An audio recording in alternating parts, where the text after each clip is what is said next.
Hello my lovelies, welcome to the Gods Enchantments channel. My name is Claire. I hope you are all doing really well. If you are new here, welcome. If you are already a member of the GE family, then hello once again. If you are new, please do subscribe and don't forget to click that bell, otherwise you will not be notified of any new videos coming up. Do give this video a thumbs up and leave me a comment down below. I try to respond to as many as humanly possible. You can also come over and join my Facebook community group. The links to everything will be in the drop down under the title of this video. I'm in that group every single day. There's new moon PDFs, full moon PDFs. They're all free. You can download them, talk you through creating your rituals. We have events in there and lives and all sorts of great stuff, so do come and join us. So today is part 3 of our crystal series. In video 1 we talked about all those ways we can cleanse our crystals, from using smoke methods to non-smoke methods, what methods are harmful to our crystals, which crystals to use for what methods. So if you haven't seen part 1 and 2, then pop onto the channel. Part 2 covered charging those crystals, energizing those crystals and having them be ready to work with. And today we're going to talk about programming our crystals. So the first thing that I'm often asked when talking about programming is, do we need to program all of our crystals? I have quite the collection, as you can see, and this is a fraction of our household because we really do trying to keep our home a very spiritual place. We do run Goddess Enchantments out of here. We are making magical tools here. We live here ourselves. We walk a magical path. So we have a ton of crystals in every room for different purposes. Now you can bring a crystal home, cleanse it, charge it, and then pop it into whatever room you want.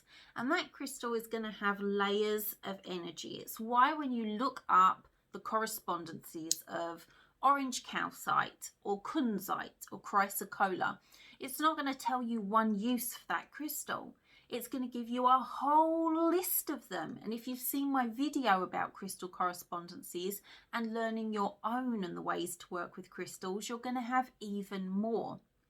So an unprogrammed crystal is going to put out all of those energies at varying amounts. So you don't really know how much of particular energies that it has is coming out into your home or filling your altar space or your ritual space, however it is you're working with that particular crystal. But that is fine for some crystals. We have unprogrammed crystals in our home where I'm just like, okay, I've got such a big collection of ocean jasper around our home. Some, like the bowls, are programmed and they've got happy home herb mix in. I've actually got some of those in stock. People always ask me, because usually I show pictures and they're like, where did you get the ocean jasper bowls? We have them and the herb mix that I actually use.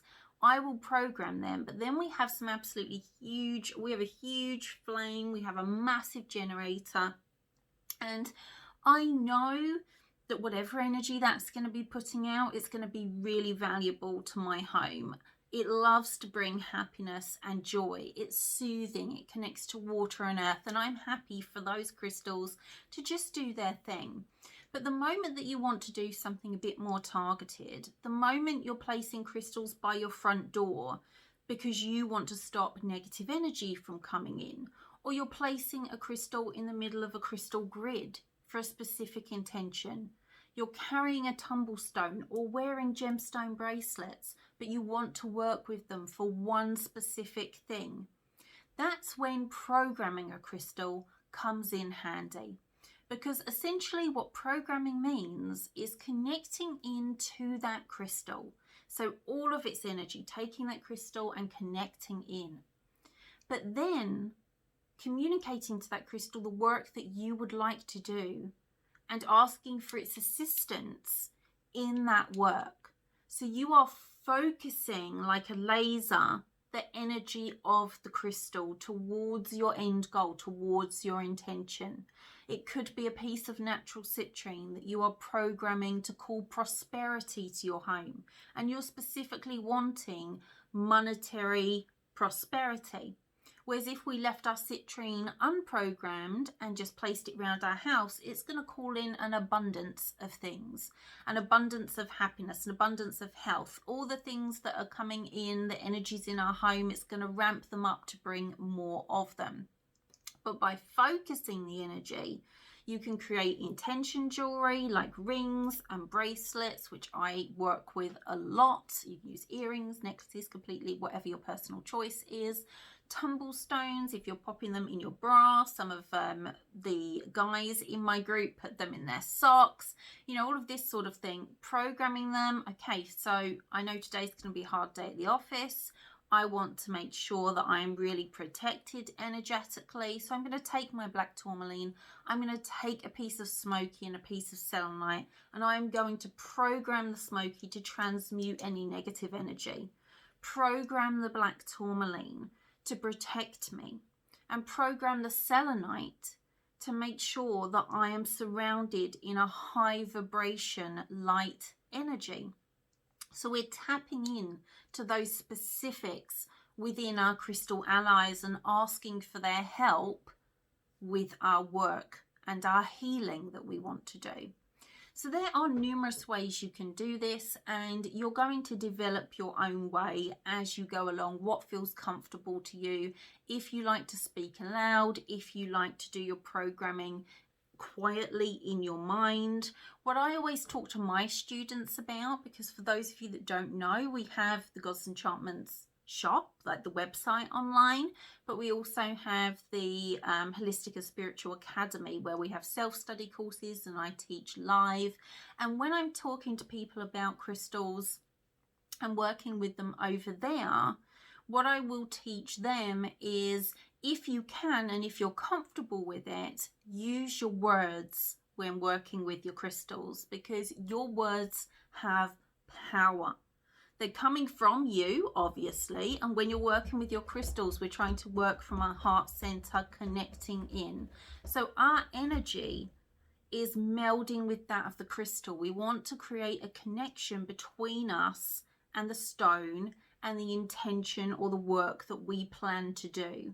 So by using our words, having that vibration, that intention come out with sound, with force, and have that frequency going into your crystal, it's going to create a deeper connection. But that's not going to work for everyone. And if you are someone that is much more comfortable being in peaceful time at your altar, sitting there quite quietly, a minute ago you may have heard all the scratching from Ellen where she's scratching around the altars because her little blue calcite wand, well, I say little, it's quite large. My cats have almost as many crystals as I do. It's rolled under Bath's altar, so she's trying to get it out. But if, unlike me, you're not, you like the quiet, you like to sit in perfect quiet contemplation without any interruptions, that's okay. You can place your intention that way. So let's grab a crystal. Got quite a few around me. Let's grab a selenite, because it's one that I absolutely adore. I have a video on selenite if you want further information on it. And if you don't have selenite in your collection, but you like what we're talking about, then you can actually find these on the shop. Now, when I have my crystals, this is my selenite crystal, and I want to program this to help bring me into a meditative state, to help me be calm and relaxed, open to messages, raise my vibration. Now, there's a lot going on there, even still with me saying my intention. So I want to pare it down a bit and think, okay, so what do I really want the selenite to help me with? What out of those things, you know, is the most important? How can we work together? Obviously, if I'm going to go into a meditative space, I'm going to hold it probably in my power hand and place the other hand over the top before I start my meditation, and my hands probably be in my lap, not up here so you can see them. So for me, when I'm talking about meditation, I like selenite to raise my vibration, but to bring my body into a state of relaxation. And for meditation and journey work, that really is an important balance to have, because to go deep, especially journey, to go deep into your journeys or your meditations, whether they be guided, your own. We need the two things. We do need to raise our vibration so that we can receive any messages and do the work that we want to do. If we're in journey space, if we're in meditation space, we want our vibration to be very high. We want to be able to experience the meditation throughout our body. Like I say, if it's guided, there could be an intention with that you can add into your crystal or crystals. So I'm going to want this to raise the vibration to help me achieve better meditation and better journey work. But then I also need to be relaxed. I need my mind to stop chattering. So I'm going to go for those two things, to raise my vibration and to help relax my mind and body. So we're raising our energetic vibration, and then we are relaxing the physical. Okay, so that's the two things I'm going to go for. Sometimes people say to me, Claire, how many things can I program a crystal for? I always say stick to sort of, 1 to 3 intentions, but they need to all be linked. I wouldn't advise getting a selenite and then programming it for the meditation and then programming it for protection at your front door, because the energy is going to be split. Where do you place it? How's it going to know when you want to do what? So think thoughtfully. That's kind of like a contradiction, but think carefully. Think through your intention and how you plan to work with this crystal. And remember, it's not undoable. This is not a permanent change we are making to this crystal, where this crystal has to be dedicated to this intention forever.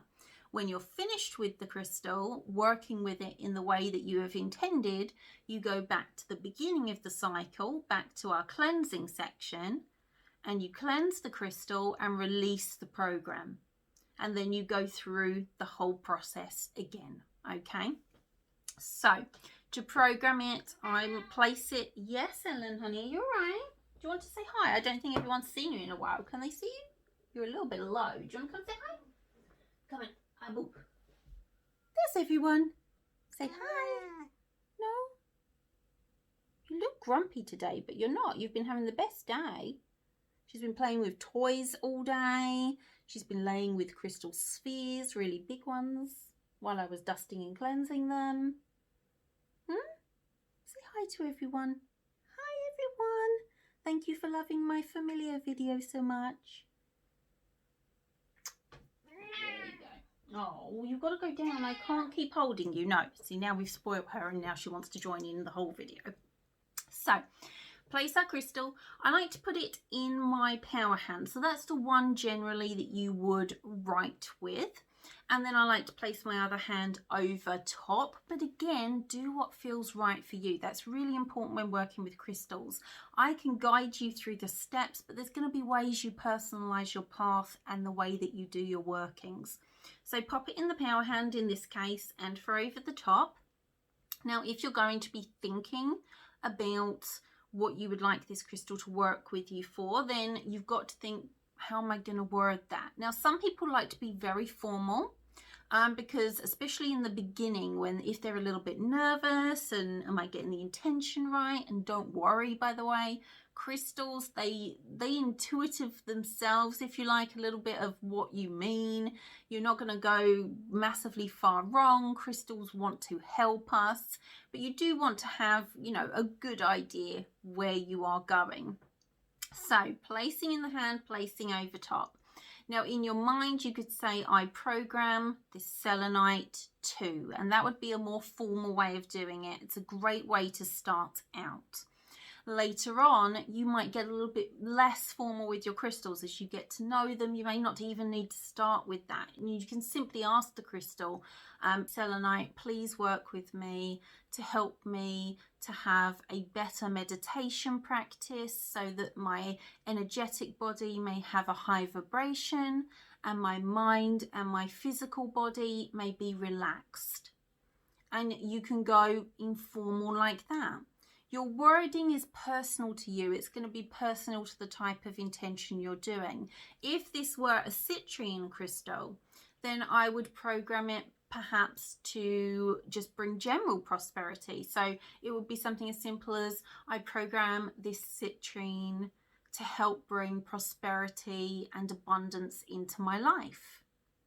If it's something more specific, where you're looking to get a raise at work, or you're making a grid for getting a new job, then you're going to make sure that you're talking about getting that new job, getting a raise. These are things where you're going to come down and get into the nitty gritty, and it's a way of really focusing the energy. But don't make it too simple. That's something that I have seen a little bit on the internet when it comes to programming. For the crystals that people do want to program, they'll suddenly just pick up the crystal and be like, I program you to do this. And then off they go. You're not going to get a good connection with your crystal that way. You're not going to get a good energy transfer that way. So what I recommend is taking your time with it. It's not that you're going to sit there, unless you want to, for 20 minutes with one crystal. But when you are working with selenite, I mean, you can look at the beautiful shine on it. This one happens to have the flower of life over it. It's just stunning. So you can sit and have that in your power hand. And as I do this and I'm watching the rainbow go back and forwards, and I can just sit and watch that and allow myself to really connect in with this crystal, to feel the crystal's energy in the palm of my hand. And then when I feel connected to it energetically, then the other hand would go over top, and then I would say or think, or however you feel, to put your program into that specific piece. And it doesn't matter the shape of the crystal. They can be small, they can be rough crystals like this, they can be teeny tiny ones, they can be absolutely massive freestanders. Think it's kind of blurry back there because the back's not lit today, but that's my massive Diamantina. That sphere next door, the rose quartz one, is this big. It's absolutely massive. For pieces that are big like that, if you want to program them for your altar or for the room they're going to be in, don't try and pick them up. And I mean, I think it's obvious, but they're very heavy. It's fine to place both of your hands onto a larger crystal and program it that way.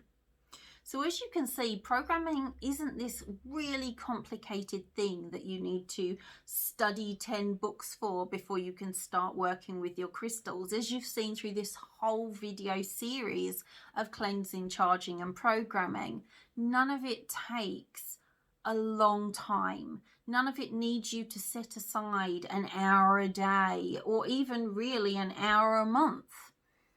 It just is having the forethought of, okay, I want to work with crystals more, and I want to work with this intention, and that crystal goes together. That's where your biggest forethought going to come in. What is your intention and what crystal's going to match it? And like I said, I do have a correspondences video that can help you with that, and loads of individual crystal videos on different ones and how to work with them. But that's almost like your biggest part. Then the rest of it, enjoy it. Embrace the cleansing of your crystals. Embrace when the full moon comes round and it being part of your routine, perhaps, to put them all on a windowsill to be charged up. Embrace having some people, a lot of my students and people from our community group, have a bowl at this point with tumblestones in near their front door, so they can do a crystal reading of the day by placing their hands in the tumblestones in the gemstone bowl, while thinking about their intention for the day, what they need for that day, asking what crystal wants to work with them to help them have the best day possible, and then pulling out a few, and then quickly programming them for those intentions and connecting in even more. So there's so many ways, from grids to doing a crystal reading of the day like that with a bowl of tumblestones, that you can incorporate directing crystal energy to help you with your emotional healing, physical, spiritual, your spiritual advancement. There's so many ways. Now, a little trick that I like to do, which is by no means a needed thing for programming your crystals. It's just an addition. Is I like to actually anoint. Anyone in my community knows I'm big on anointing. In fact, today, I think it's today, when am I filming this? Yes, it is today that I put up the post actually about personal anointing. So if you're following us on Instagram or you're in the Facebook group, you will have seen a little bit about how I use ritual anointing in my spiritual practice. And I very much use it with my crystals, using a ritual oil to anoint with. But because I anoint myself with our ritual perfumes on the daily before ritual to bring in different energies, if I need protection, I'll grab Shield and put that on me before I go out the door. When I'm working with my crystals, I don't go to reach for another ritual oil. I'll use some of my ritual perfume. So my two favorites for working with the crystals are these two of ours. Is my head in the way? So you have got Sacred Frankincense and Sacred Space perfumes. Now these are actual proper formulated perfumes that we've had assessed and all of that good stuff. And they come like this. That's what they look like. They're completely natural. There's no fragrance oils in here. There's a ton of information on our website about them. And like I say, in the group, if you're watching this video somewhere around when this week when it goes up, it'll probably be near the top.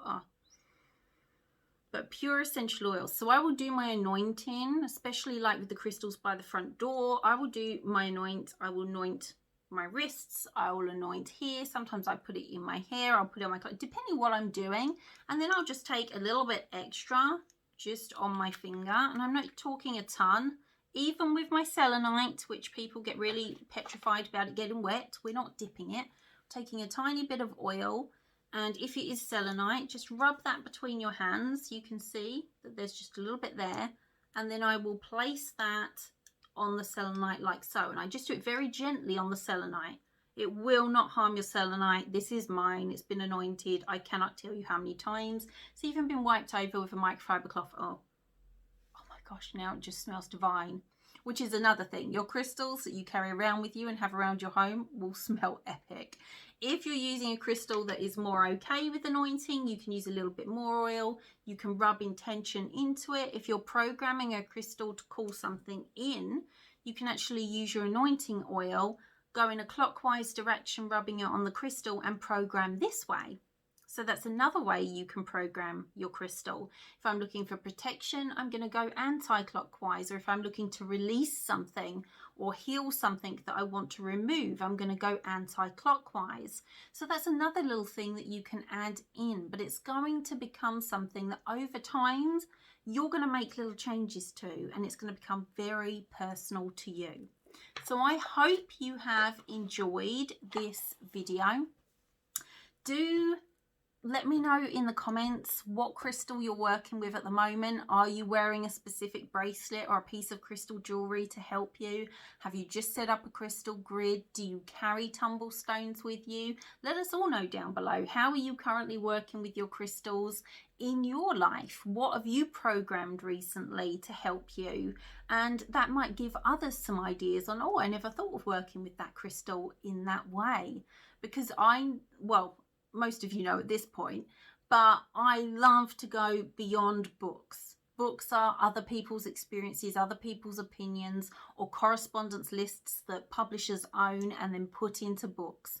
By working with your crystals, you're going to find all these extra dimensions and possibilities and ways that specific pieces want to work with you. So share your experiences in the comments. So that is it from me, my lovelies. I will speak to you all very soon. Blessed be.